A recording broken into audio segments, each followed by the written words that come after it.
ખુશી માટે યોગ, નાદ યોગ. આધુનિક વિજ્ઞાન તમારી સામે સાબિત કરી રહ્યું છે કે આખું અસ્તિત્વ એ કંપન માત્ર છે. જ્યાં કંપન હોય છે ત્યાં ધ્વનિ હોવાનો જ. એટલા માટે આ આખું અસ્તિત્વ એક ધ્વનિ છે. ધ્વનિઓના આ જટિલ સંગમનો મૂળ ધ્વનિ છે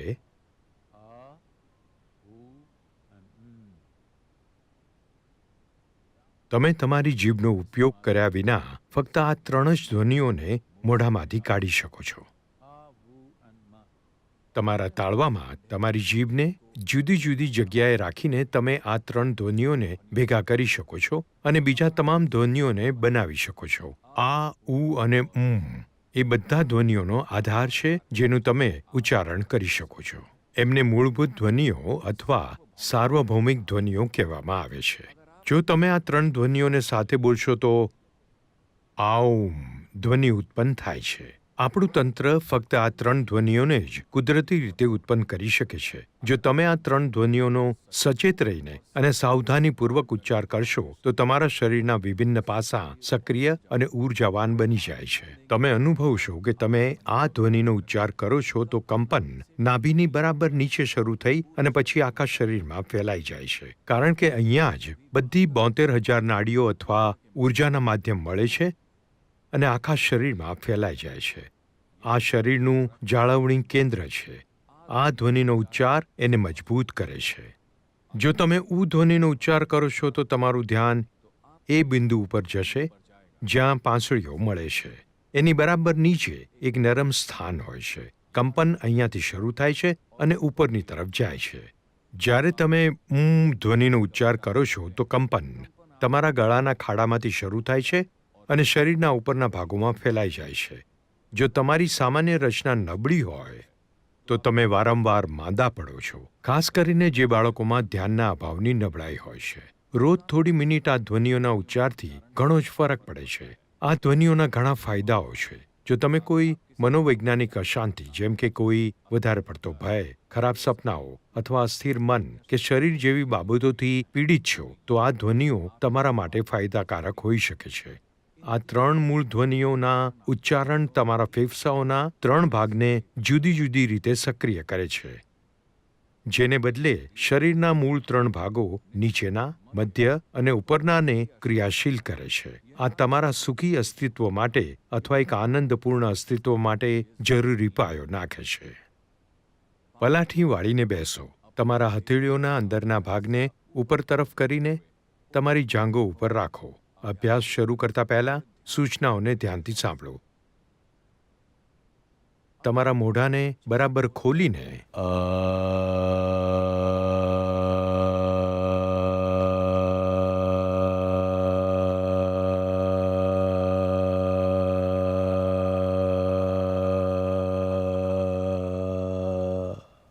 ધ્વનિનો ઉચ્ચારણ કરો. ધ્વનિમાં પૂરી રીતે શ્વાસને છોડો. આપણે આને 7 વાર કરીશું.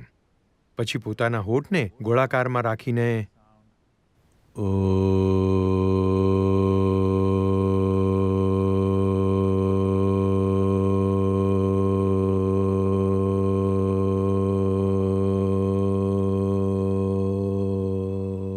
ધ્વનિનો ઉચ્ચારણ કરો. આ ધ્વનિમાં પૂરી રીતે શ્વાસને છોડો. આને પણ આપણે 7 વાર કરીશું. પછી તમારા મોઢાને બંધ કરીને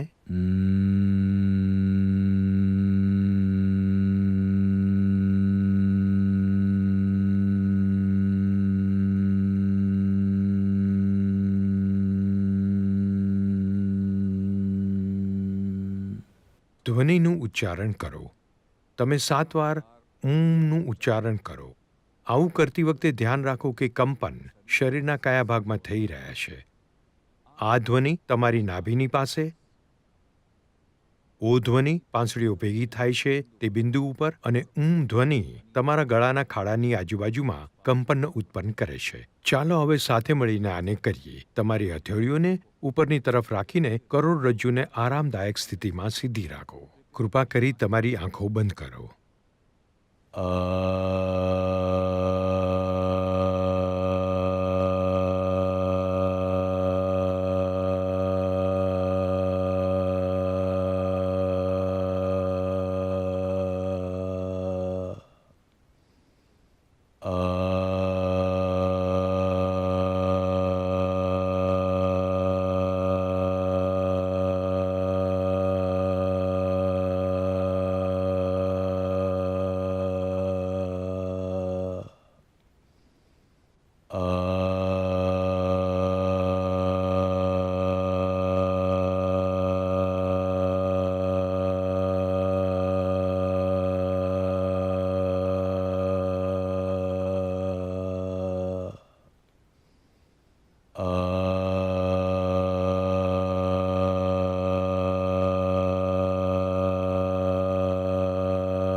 ધીમે ધીમે, બહુ જ ધીમે ધીમે તમારી આંખો ખોલો.